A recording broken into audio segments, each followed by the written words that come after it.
무슨 일이 일어날 것만 같았던 고요한 정막이 흐르는 아침이었습니다. 지도자가 있는 장막에서 저를 갑자기 부른다는 소식을 듣고 지도자가 있는 장막터로 서둘러 발걸음을 재촉합니다. 그렇게 서둘러 발걸음을 옮기는 중에 지나간 일들이 주마등처럼 떠오릅니다. 혹시 지난주에 기억나십니까? 우리 지파 대표 형이 오면 소망의 소식을 들고 올 거야, 아름다운 소식을 들고 올 거야 라고 했는데 우리 지파 형들이 오고 나니 오히려 더 아픔이 짙어졌습니다. 엄밀히 말하면 믿음의 눈이 부족했던 거죠. 약 40일을 정탐하고 돌아온 12명의 대표 형들이 같은 것을 보고 왔지만 다른 이야기를 하는 겁니다. 10명은 우리는 가면 친다, 100% 친다, 안 된다. 그런데 갈렙 형만 달랐습니다. 아닙니다, 우리는 가야 합니다, 주님이 주신 땅입니다, 이길 것입니다. 똑같이 보고 왔는데 해석이 다른 거죠.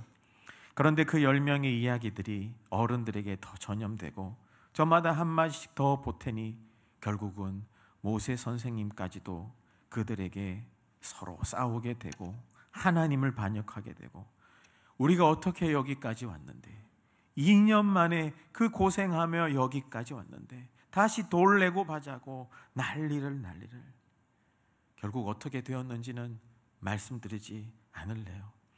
이 일로 12지파 온 민족 어른 아이 할 것 없이 2년이 아니라 40년을 광야에서 보내게 되었습니다. 2년 만에 갈 수 있었던 그 땅을 40년 동안 하나님이 약속하신 바를 믿지 못하고 인간의 눈으로 의심하고 인간의 눈으로 판단하니 얼마나 자기 자신뿐만 아니라 주변 사람까지 불신으로 감염케 하고 믿음에 못 이르게 하는지, 그 처절하고 쓴 열매를 40년 동안 광야에서 깨달았습니다. 결국 하나님 말씀하신 대로 우리 어른 세대는 광야에서 시체로 엎드려졌고, 나와 같은 우리 같은 다음 세대가 이 40년 광야에서 절대 순종, 이 믿음의 레슨을 바라며 자랐습니다. 그때 그 40년 전에 어른들을 쫓아다니던 이제 우리가 그 어른들의 나이가 된 겁니다. 우리 지파형은 어떻게 됐냐고요? 우리 지파형이 돌아왔지만 마음이 너무 안타까웠습니다. 우리 지파형과 갈렙형 외에는 다 광야에서 엎드려졌습니다. 네, 맞습니다. 저희 지파형 이름은 여호수아입니다. 여호와만 나의 구원자. 그 여호수아도 그 40년 동안 광야에서 마음이 단단해지고 굳은 결심을 했습니다. 지금은 어느덧 40년 전의 이야기입니다. 그리고 우리들은 다시 40년 만에 40년 전에 있던 그 자리로 다시 돌아왔습니다. 부모 세대는 같고 우리 세대는 두렵고 낯설고 감격스럽기도 합니다.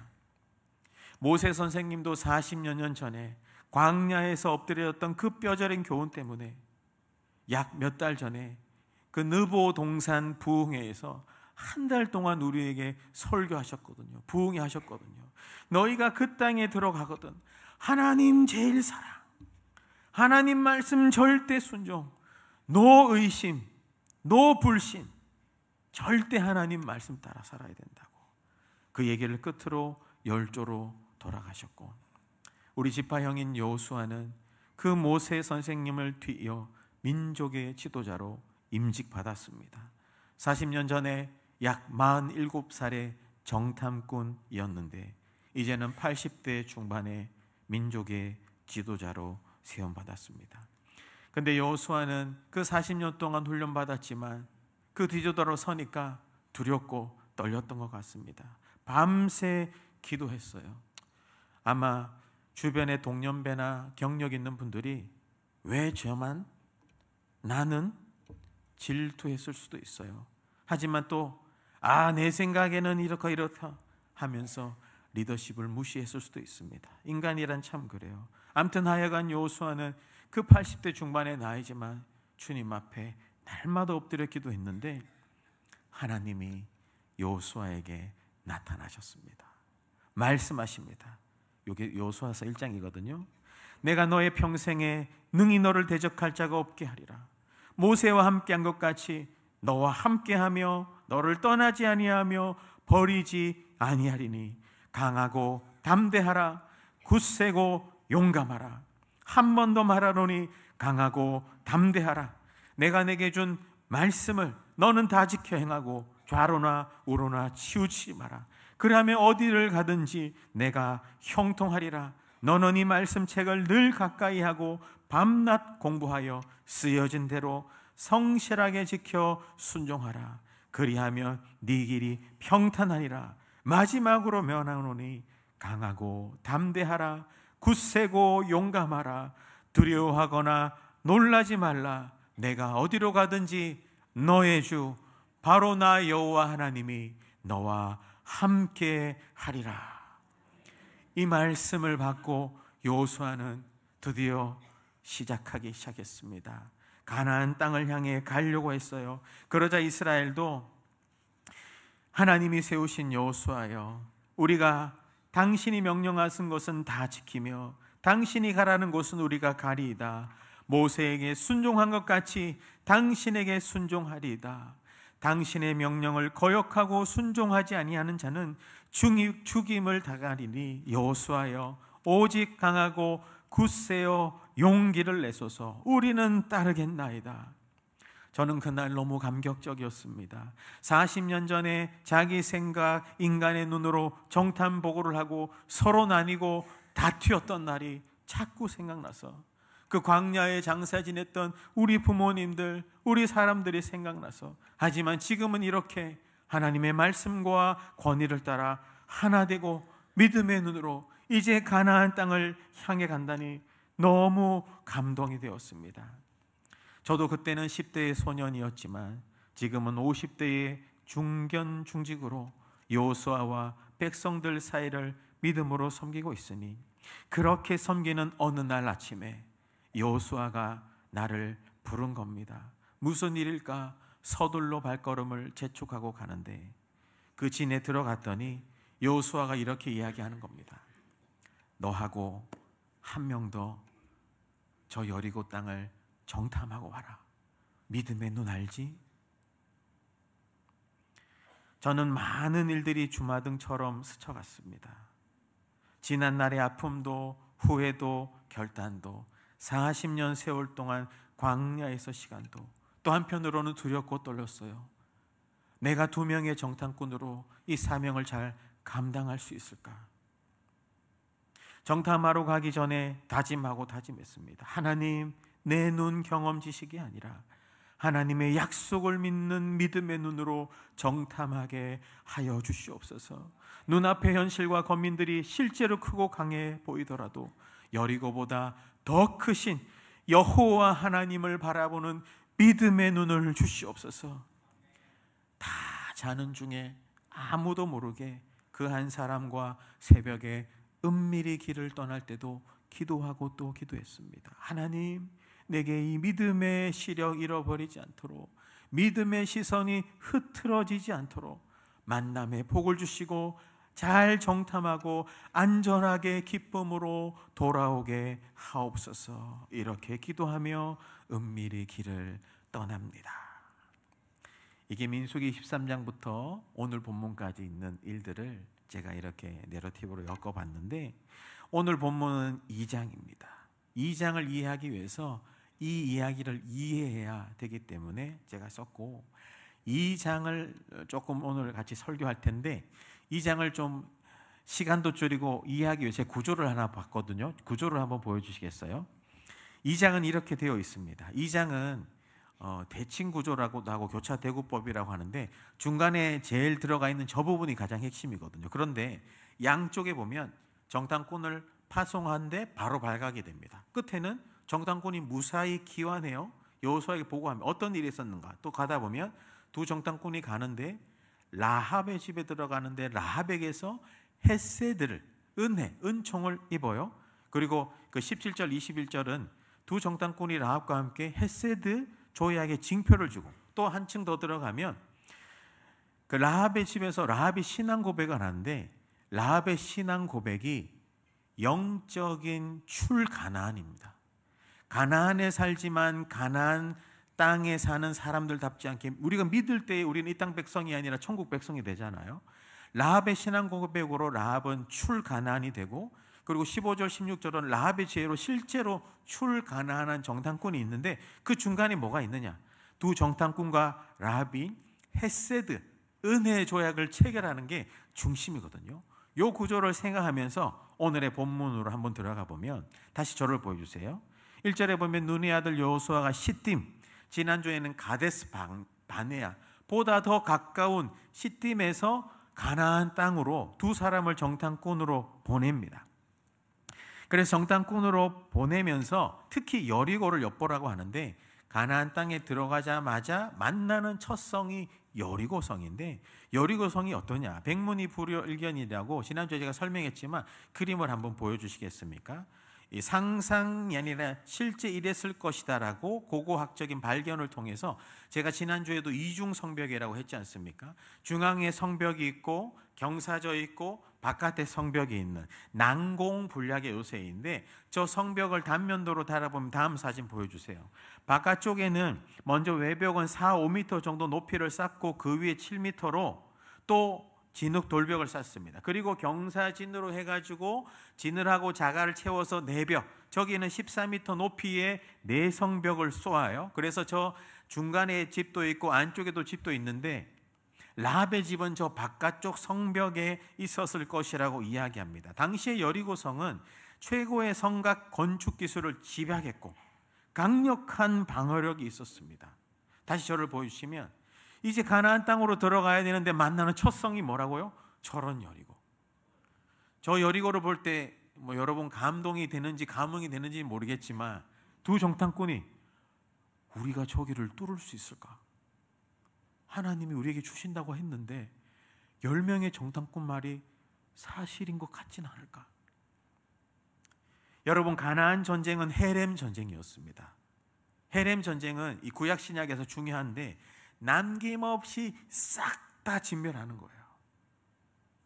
주님 눈앞에 범죄한 것과 손잡지 않도록 싹 다 진멸한, 여리고성도 싹 다 무너뜨려야 되는 겁니다. 그런데 정탐꾼의 눈에, 우리 눈에 보기에 저 이중 성벽으로 굳게 잠근 저 문이 이 60만 대군이라고 할 수 있지만 더 많은 사람들이 있는 그것이 무너질게 할 수 있을까요? 이길 수 있을까요? 겁이 나실 수 있습니다. 두려울 수 있습니다. 그러니까 믿음의 눈이 절대적으로 필요한 겁니다. 내 눈에 보기에는 안 될 것 같지만 하나님 말씀하시면 가는 거예요. 그 믿음의 눈이 필요한 겁니다. 정탐꾼도 이 믿음의 눈을 다졌지만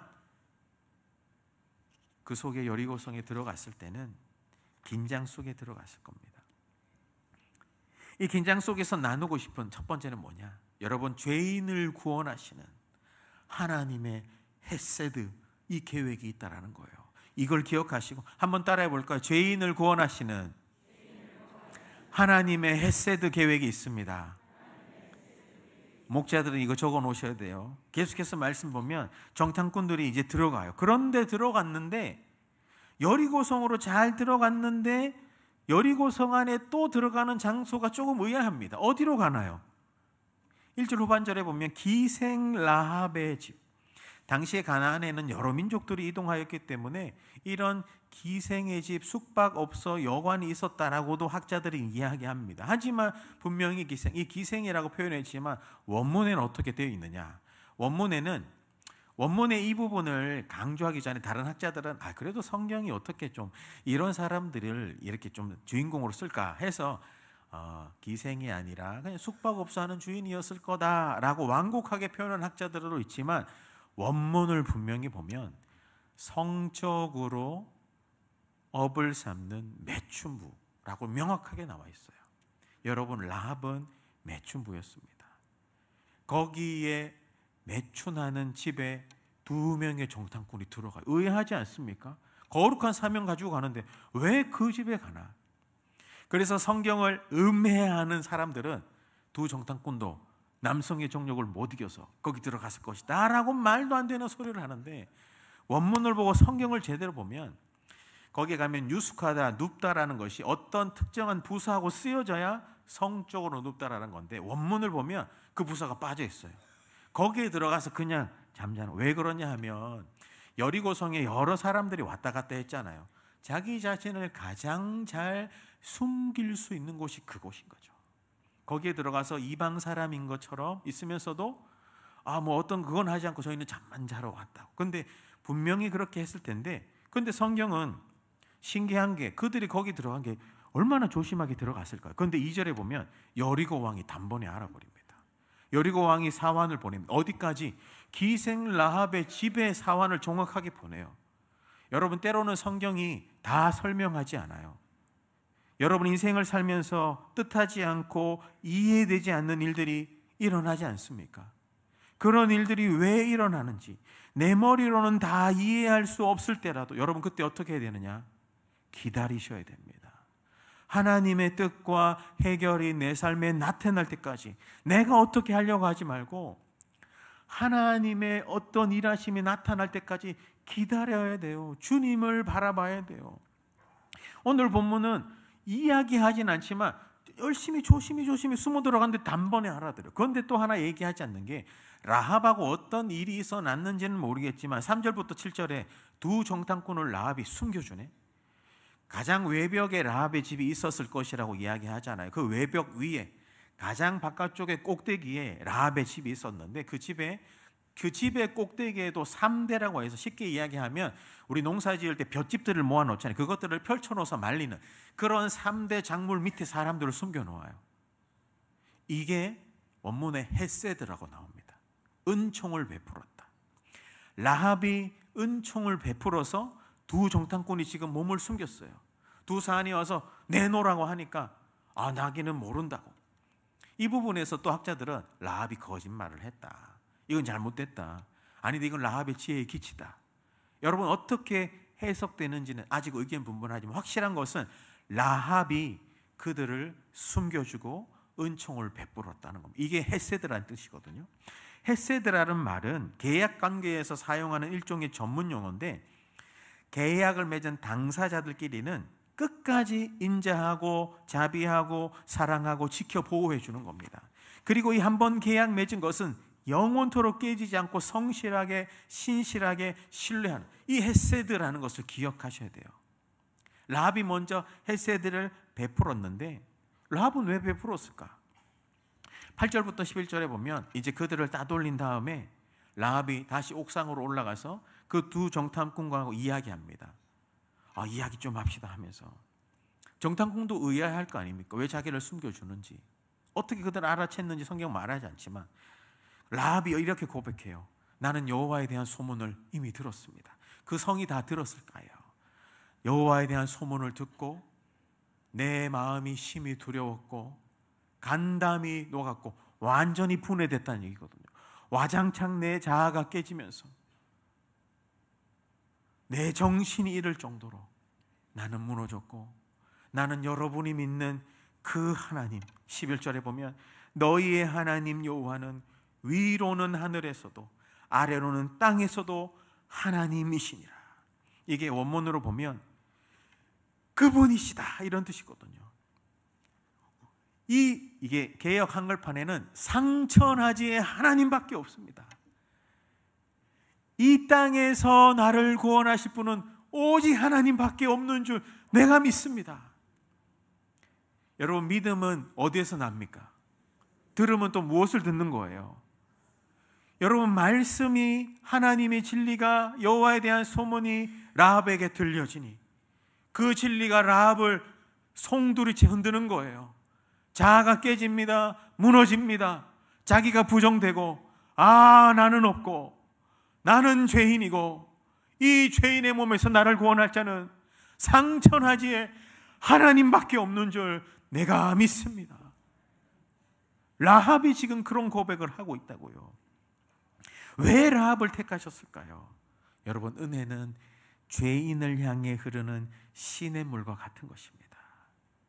죄인 있는 그 깊은 골짜기를 향해 하나님의 헤세드가, 변함없는 사랑이, 인자가, 자비가 흘러가는 거예요. 정탐꾼들이 숨어든 곳이 기생 라합의 집, 매춘한 업이었잖아요. 종교적으로 부정한 자였습니다. 천대받는 위치였습니다. 여리고 안에서도 그 변방의 변두리에, 그 가장 밀려난 자리에 하나님이 오늘 은혜를 베푸시려고 그 정탐꾼을 통해 찾아간 거죠.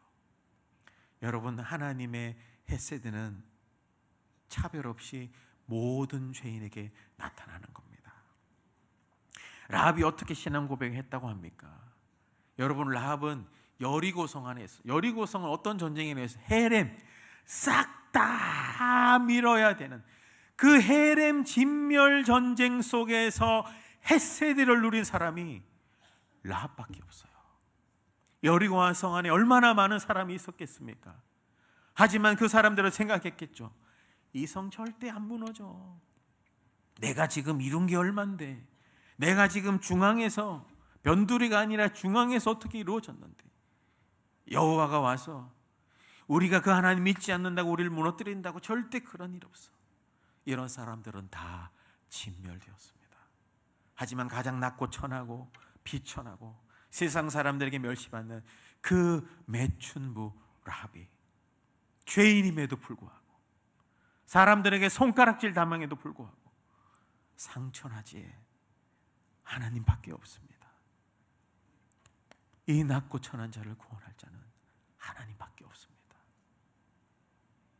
내 안에 말씀이 들어오고 진리가 들어오고 믿음으로 고백하니까 하나님이 그 자만 건져주지 않습니까? 그 자만. 마르틴 루터가 이런 이야기를 했습니다. 하나님은 죄인을 의롭게 하시는 분이다. 다른 신들은 의인을 사랑하지만 여호와 하나님은 죄인을 사랑하신다. 예수님도 건강한 자에게는 의사가 쓸데 있겠냐? 병든 자에게만 쓸데 있느니라. 나는 의인을 부르러 온 것이 아니라 죄인을 불러 회개시키러 왔노라. 여러분, 진멸당하는 헤렘 가운데 헤세드, 은혜, 사랑, 하나님의 구원의 손길을 입은 자가 하나님 앞에 예배드리는 자입니다. 여러분에게 한번 질문해 보고 싶어요. 혹시 오늘 여러분 이 자리에 와 있지만 내가 주님 앞에 나아가기 부끄러워서 몸은 이 자리에 있지만 마음은 그저 성전 뜰만 밟고 가는 분은 없습니까? 다른 사람에게 숨기고 싶고 지금까지 내 살아온 인생에 이런 걸 이야기하지 못하지만 주님이 나를 사랑할까? 나 같은 자도 사랑할까? 내 살아온 이야기는 라합보다 더한데, 여러분, 그런 자도 하나님은 사랑하시는 줄 믿으시길 바랍니다. 하나님의 헤세드는 우리가 상상하고 생각한 것보다 훨씬 더 큽니다. 죄인을 향한 하나님의 헤세드가 있다니까요. 어떤 미주 교회에서 저녁에 금요 기도회를 했대요. 그날따라 목사님이 여러분 죽지 마세요. 죽지 마세요. 그런 이야기를 했대요. 주님이 그런 마음 주셨대요. 이민사회는 굉장히 우리의 생각하고 좀 다른 특이한 사회입니다. 교회가 이렇게 있다가도 뭐 목사님 설교하는 게 자기 마음에 들지 않으면 가족들 다 데리고 다른 교회 가버려요. 30-40명 휘청휘청 거립니다. 그러면서 권력을 만들어놔요. 이상하죠. 그러면서도 또 미주사회에서는 서로 사기치고 재정으로 이렇게 이런 게 많아서 실패해서 살아보려고 갔는데 거기서 또 이런 사회들 다 그런 건 아니지만, 하지만 그런 상황이 있다 보니 그 미주교회 그 목사님이 여러분 죽지 마세요 이런 설교를 금요기도에 하고 있는데 어느 한 자매님이 들어오더랍니다. 자매님이 들어와서 저 뒤에 기둥 뒤에 앉아서 울기만 하더랍니다. 그 죽지 마세요. 처음 보는 자매님인데 계속 설교했는데 예배 마치고도 막 울다가 다음 날이 됐는데 그 자매님이 다시 그 교회 찾아와서 목사님과 이야기를 나누는데 그 자매님이 임산부였어요. 근데 자신의 이야기를 합니다. 사랑하는 남자를 만나서 미국에서 정착하자고 먼저 왔는데 정착해서 자기가 일 마치고 들어갈 테니까 먼저 들어가라고 해서 자매님이 사랑 때문에 이제 먼저 포기하고 와서 호텔에 지내면서 이제 일주일 기다리고 있는데 한국에서 전화가 오더랍니다. 낯선 여자래요. 그 남성과 결혼해서 살고 있는 부인의 전화래요. 그래서 그 부인이 뱃속의 아이를 잘 정리하라고 그 말을 듣고 어찌할지 몰라 삶을 끝내려고, 부모님도 모르게 그냥 사랑 때문에 왔는데 삶을 끝내려고 가는 길에 한국말 찬양이 들리고, 거기 그때 미주 그 사회는 밝힐 수는 없지만 한국인도 많지 않은 그런 교회인데 한국말 찬양이 들리니까 와서 앉아 있는데 그날따라 목사님이 죽지 마세요. 펑펑 울고 당신은 귀한 영혼입니다. 그래서 그 목사님이 혹시 어머니께는 연락했냐고 하니까 그래도 부모님은 다르다고 하면서 다음날 바로 연락드렸더니 단번에 첫 비행기 타고 어머니하고 아버지가 오시고 한참을 공항에서 서로 끌어안고 울기만 했고, 아버지는 저 멀리 있지만 아무 말하지 않고 또 자기 딸을 가슴에 안고 한참을 울고, 또 그렇게 목사님 만나서 또 그렇게 이런 시간 동안 감사를 표하고 한국으로 돌아갔다고 하는데, 여러분 무슨 이야기를 하고 싶냐? 하나님의 은혜 헤세드는 우리가 생각하고 상상하는 것보다 훨씬 큽니다. 저는 제가 살았던 청소년기 또 대학 그 일부분 살았던 그 지역이 곧 철거하는 그런 지역에 제가 임시로 살았거든요. 갈 데가 없어서. 근데 거기를 가려면, 제가 사는 거기를 가려면 소위 말하는 사창가를 지나갔어야 돼요. 그만큼 후진 동네예요. 저는 거기를 달려가요. 달려가다 보면 막 분홍색 불빛도 있었던 것 같고 막 그래요. 어느 날 낮에 거기를 지나가는데 그곳에서 일하는, 그때 당시는 어떻게 보면 누님들이죠. 이야기를 하게 됐는데 다른 거는 모르겠고 예수님이 우리 여러분을 사랑합니다. 여러분 축복합니다. 또 교회 한번 나오시죠.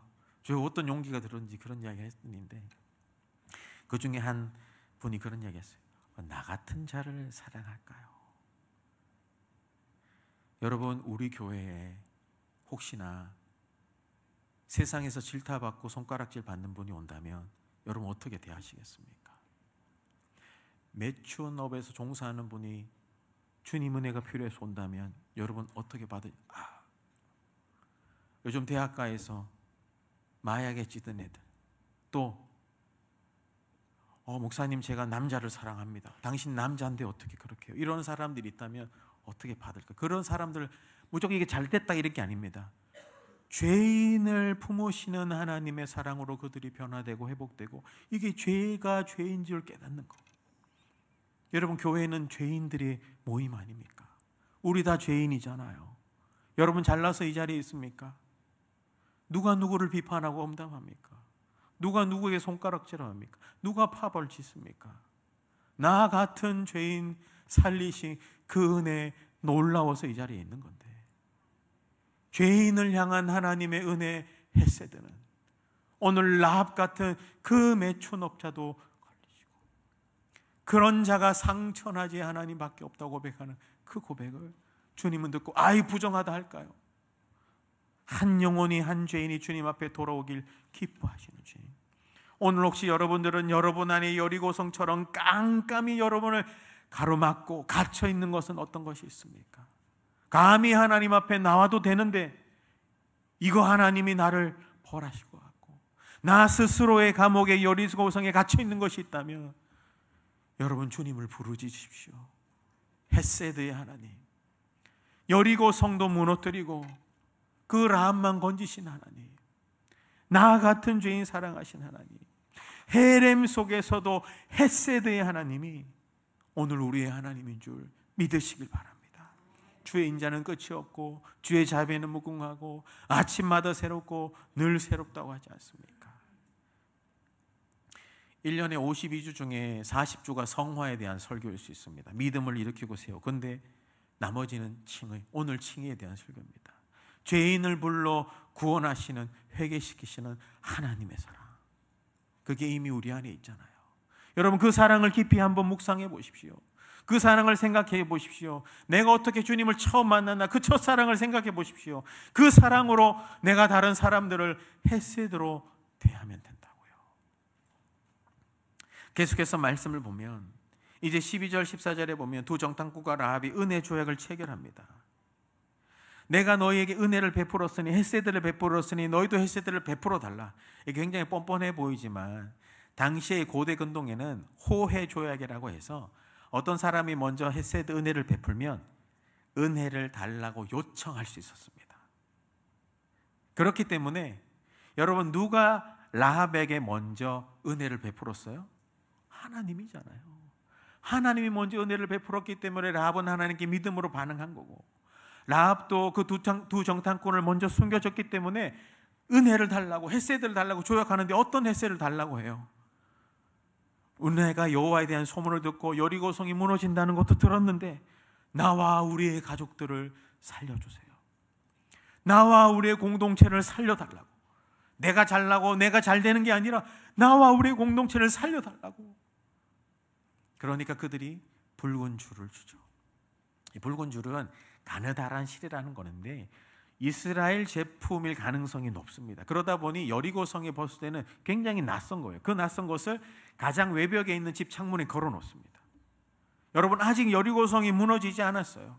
근데 그 여리고성 바깥문에, 자기 집 문에 그 붉은 줄을 매둡니다. 두 번째 나누고 싶은 게 뭐냐? 헤세드, 언약의 증표를 단단히 붙잡고 살아가셔야 돼요. 지금 여리고성은 무너지지 않았습니다. 근데 라합이 무너지지도 않는 여리고성이 자기 집 문 밖에 이거를 매는 이유가 뭡니까? 나중에 여리고성이 무너질 때, 주님, 이 집은 아닙니다. 이 집은 내가 가나안에 살지만 믿음으로 신앙 고백한 하나님 백성이니, 이 집은 하나님 백성의 집이니 이 집과 이 집에 있는 식솔들은 살려주셔야 됩니다. 구원과 소망의 증표로 단 거예요. 사람들은 이야기했겠죠. 저 줄이 뭐야? 이상하네. 노아가 아라랏산에서 방주를 만듭니다. 사람들은 미친 거 아니야. 믿음으로 만들었더니 어떻게 됩니까? 비가 오고 심판이 됩니다. 그 창문에 붉은 줄을 맵니다. 사람들이 참 오해했지만 그 사람들은 다 진멸되고 라합과 그 집만 구원받았다니까요. 여러분, 하나님이 우리에게 주신 언약의 증표, 이 붉은 줄을 우리 선배 목사님들은 불다, 그리스도의 피, 이건 그리스도를 예포한, 이렇게 영해도 했습니다만 좀 이렇게 비약적인 논리가 있고, 이것을 어떻게 볼 수 있냐? 그 붉은 줄을 매는 의미와 마음이 언약의 증표, 지금 당장은 일어나지 않지만 될 줄 믿고 언약의 증표를 매는 이 불다라는 이 말도 히브리어로 티그바라고 해서 이게 재밌는 게 소망이라는 뜻입니다. 붉은 줄을 매는 그 마음을 한번 생각해 보세요. 지금 무너지지 않았지만 난 오늘 구원받았고 이 붉은 줄을 매는 이 집과 자녀들도 구원받을 거야 라는 소망으로, 지금 하나도 무너지지 않았지만, 그래서 믿는 도리의 소망을 굳게 붙잡으라고 히브리서 기자가 얼마나 이야기합니까? 여러분, 우리에게 있는 믿는 도리의 소망의 줄이 무엇입니까? 예수 그리스도의 십자가뿐인 줄 믿으시길 바랍니다. 그 그리스도 십자가 붙들면 어떤 죄인도 다 구원받는 것입니다. 그 소망의 줄을 붙잡아야 돼요. 그거 외에는 답이 없습니다. 그거 외에는 다 무너져요. 이미 오신 예수님이지만 아직 오지 않은 예수님 사이에 우린 살아갑니다. 무엇을 붙잡고 계십니까? 성공의 줄? 잘남의 줄? 비판의 줄? 예수 그리스도 줄을 붙드시길 축복합니다. 그 소망의 줄로 여러분 가정을 꽁꽁 매세요. 그 소망의 줄로 여러분 심령을 메고 자녀들에게 예수님이 너의 소망이다, 예수님이 너를 구원하신다고. 그 소망의 줄 맨 그 집에 있는 식솔들만 무너지지 않았어요. 실제로 고고학자들이 그 여리고성, 아까 제가 보여드렸잖아요. 그런 것을 조사해 봤더니 어떤 일정 구간의 외벽은 하나도 무너지지 않고 그대로 있었대요. 아마 라합의 집이었지 않을까요? 라합의 창문에서 바라보면 다 무너지고 있어요. 그 집만 안전한 거예요. 예수 그리스도 반석 위에 집을 지은 사람은 비가 나고 창수가 나도 절대 무너지지 않는다. 오늘 성가대도 반석 위에 반석이 찬양했잖아요. 여러분의 집을 어디에 짓고 있습니까? 여러분의 소망의 줄을 어디에 메고 있습니까? 세상이요? 아니요. 예수 그리스도 십자가 그 소망, 이미 내게 메어주신, 헷세드로 메어주신 그 소망의 줄만 굳게 붙잡기 축복합니다. 네, 제가 이제 보통 설교를 한 10몇 페이지 하는데 오늘 20몇 페이지 준비했는데 시간이 없어서 이제 맞춰야 될 것 같아요. 말씀을 마무리하겠습니다. 여러분 믿음은 무모한 대가 지불이 필요할 때가 많아요. 여러분 세상을 살아가면서 어떤 삶을 살아갑니까? 하나님이 우리에게 베푸신 은혜의 햇세드, 죄인인 나를 용서하시고 사랑하시고 은혜 베푸신 그 햇세드를 내가 받았기 때문에 이 예수 그리스도 언약의 증표를 굳게 붙잡고 내가 만나는 사람에게, 또 다른 라합 같은 사람에게 이 햇세드를 전할 사람은 누구입니까? 나도 헤렘 가운데 햇세드를 입은 자답게 언약의 증포 예수 그리스도를 굳게 소망으로 부여잡고 있습니까? 이 은혜 잡은 자답게 이 공동체를 살리고 있습니까? 제 이 얘기만 해야 될 것 같아요. 이번 주간에 그 미국에서 일어난 일인데, 캠퍼스를 다니면서 성경 중심의 세계관으로 대학생들과 토론하면서 그들을 주님 앞으로 많이 회심시켰던 찰리 커크라는 사람이 있습니다. 그 사람이 어느 캠퍼스에서 또 마지막 고린도전서 15장에 대한 이야기를 하면서 예수님은 이 땅에 오셨고 예수로 우리를 구원하셨고, 질문한 사람이 그랬거든요. 남자가 남자를 사랑하면 안 되냐고 뭐 이런 얘기를 할 때, 아닙니다, 예수님이 우리를 구원하셨고 진리에 대해서 이야기하고 그 얘기를 하는데, 많은 사람들이 그 청년 때문에 주님 앞에 돌아오는데, 그때 총알이 날아와서 그 청년을 저격하고 피격당해 죽습니다. 그 청년도 생각이 성경에서 벗어난 청년이라고 하는데, 근데 그 청년으로 인해서, 저는 정치를 이야기하고 싶은 건 아닙니다. 근데 그 청년, 그 사람 한 가장의 남편인데 그 사람을 추모하는 메모리얼 추도식에서 그 아내가 나와서 연설을 하는데, 남편이 총에 맞아 죽었잖아요. 애도 있고. 근데 뭐 어떻게 이런 얘기하는 게 아니라 예수님에 대해서 이야기하더라고요. 그래서 그 24분 정도 되는 영어 원문을 제가 보면서 이거 꼭 말씀드려야겠다. 그 중에 가장 하이라이트해서 어떤 이야기 하냐 하면은, 예수님께서 십자가 위에서 우리 구주께서 말씀하셨습니다. Father, forgive them for they not know what they do. 아버지, 저들을 용서해 주세요. 저들은 자기들이 무슨 일을 하는지 모릅니다 하고 하면서 그 십자가의 강도가 자기, 아니면 that man, that guy, that young man, 자기 남편을 죽인 그 남자를 I forgive him, 저는 용서하기로 결정합니다. 그 다음 말이 더 멋져요. 왜냐하면 because it was what Christ did. 왜냐하면 예수님도 그랬을 거니까. 또 하나 더 붙여서 and is what Charlie would do.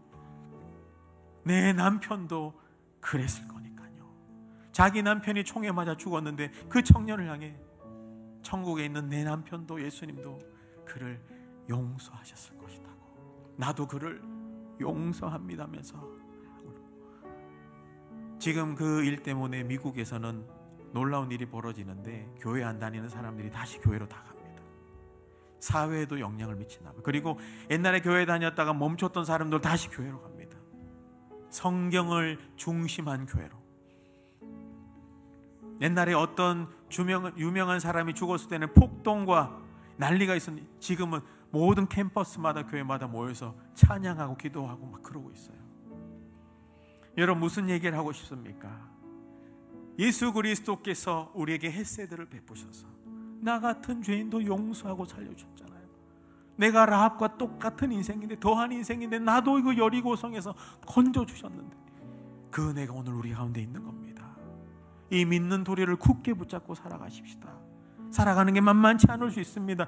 여리고성 같을 수 있지만 내게 은혜 베푸신, 햇세드 베푸신 상천하지 하나님밖에 없습니다. 그 믿음으로 살아가시길 축복합니다. 그리고 그 햇세드를 또 베풀 자가 누구인가? 또 다르게 연약하게 쓰러지게 내 생각보다 내가 전한 예수님의 복음이 한 영혼을 또 주님 앞에 살려내는 능력의 복음의 말씀이 될 줄 믿고 그렇게 세대를 받고 전하는 자로 살아가는 우리 모두 되길 주 예수 그리스도 이름으로 축원합니다.